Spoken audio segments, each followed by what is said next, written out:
안녕하세요. 자, 이번 시간은 우리가 부재와 실종이라고 하는 거, 우리 자연인에서는 마지막 파트이고 하나가 반드시 문제가 배정되는 부분이기도 합니다. 우리가 지금까지 여기 열심히 달려온 게 있었죠. 가장 많이 달려왔던 게 지금 우리가 주체라고 하는 거잖아요. 권리, 주체가 있었습니다. 그럼 권리 주체는 크게 두 사람으로 나눈다 그랬거든요. 하나가 누구예요? 그러면 자연인, 또 하나가 누구예요? 법인이 있는데, 법인은 다음 차시 아마 정리가 될 거고요. 자연인에 와서 우리가 봤던 게 뭐가 있습니까? 첫 번째는 권리 능력이죠. 권리 능력은 누가 봤습니까? 태아. 요 태아 조심해야 됩니다. 태아 꼭 한 문제가 배정된다.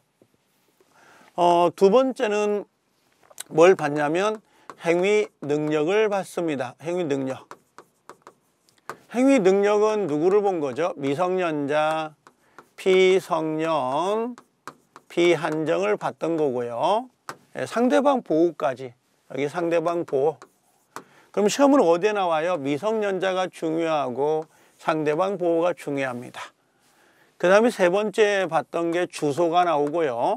주소는 그렇게 어렵게 나오지 않고 네 번째가 마지막으로 요 부재와 실종이라는 거 있죠. 이렇게 나오는데 실종이 한 문제가 나옵니다. 그래서 항상 우리 시험에서는 여기 자연인이 세 문제에서 네 문제가 배정되거든요. 항상 나오는 게. 그럼 여기도 법인이 세 문제, 네 문제가 나와요. 눈에 보면 알겠죠. 이제 태아, 그 다음에 미성년자, 상대방 보호, 그럼 실종이 원래 시험 파트예요. 요 정도 네 개가 지금 포진되어 있는 게 자연인이에요. 그래서 시간이 좀 약간 길어진 면이 없잖아 있습니다.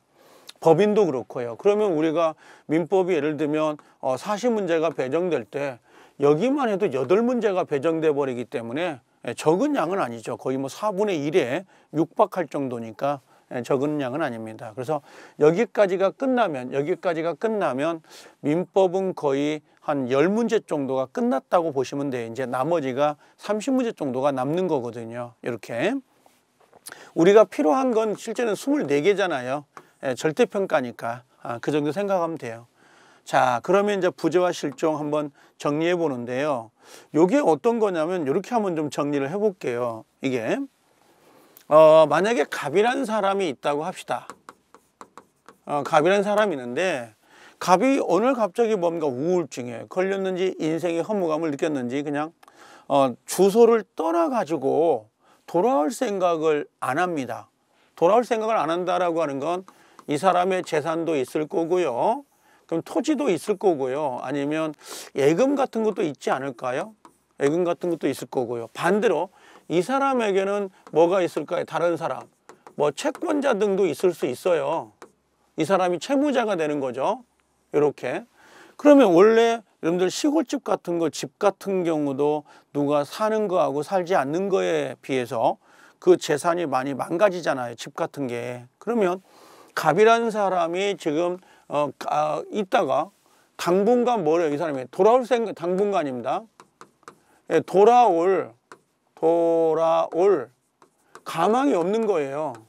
가망이 없는데 죽었다는 게 아니에요.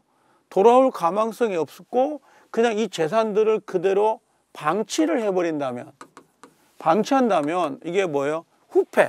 후패라는 건 썩어서 버린다든지 아니면 방치가 되면 또 뭐가 있을까? 이게 손해가 생길 수 있어요? 없어요? 있다는 거야. 그럼 이 사람의 재산을 어느 정도 관리하고 보관하고 있으면 나중에 갑이 돌아오셨을 때 재산이 있는 것도 괜찮고 또 이 사람의 채권자들도 채권을 확보할 수 있으니까 좋은 거 아니냐라고 해서 인정되는 권리가 있어요. 그 인정한 권리가